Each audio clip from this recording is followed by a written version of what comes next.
এই মামলায় দুজন আসামি, একজন হলেন সজীব আহমেদ ওয়াজেদ জয় এবং আরেকজন হলেন জুনায়েদ আহমেদ পলক।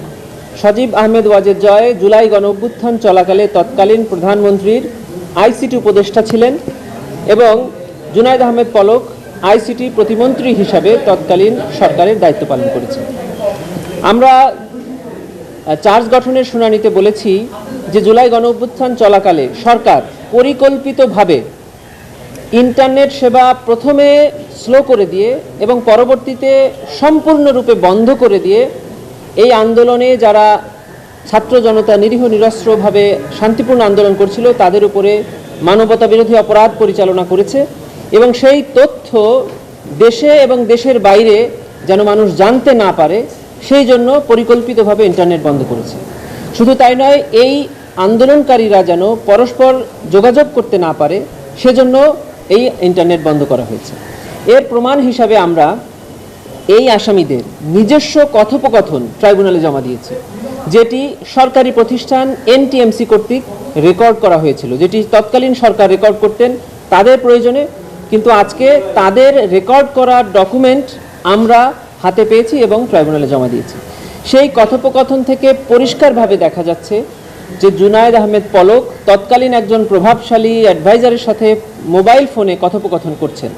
কথোপকথনে বলছেন যে 8টি অ্যাপস অর্থাৎ অ্যাপ্লিকেশনস চিহ্নিত করা হয়েছে যেটি সামাজিক যোগাযোগ মাধ্যমে ব্যবহৃত করা হয় এবং 8টি বন্ধ করে দেওয়ার ডিসিশন হয়েছে এবং এই ব্যাপারে ওনারা আইসিটি অ্যাডভাইজার অর্থাৎ এই মামলার অন্যতম আসামি সজীব আহমেদ ওয়াজেদ জয় সাহেবের সাথে কথা বলেছেন।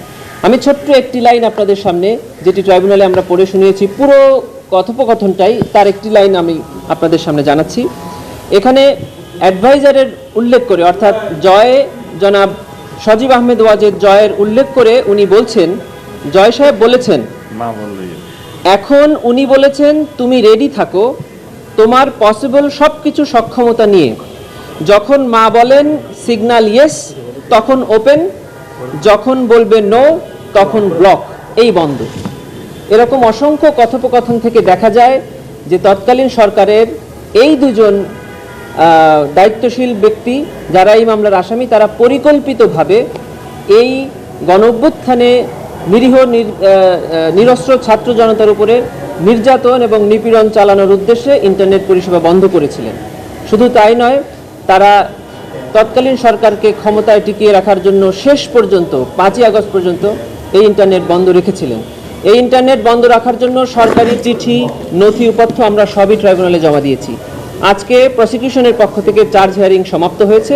আগামী 15ই জানুয়ারি অর্থাৎ বৃহস্পতিবার আসামি পক্ষের ডিসচার্জ হিয়ারিং হবে, তারপরে অভিযোগ গঠন হবে কিনা সেই সিদ্ধান্ত ট্রাইব্যুনাল নেবে।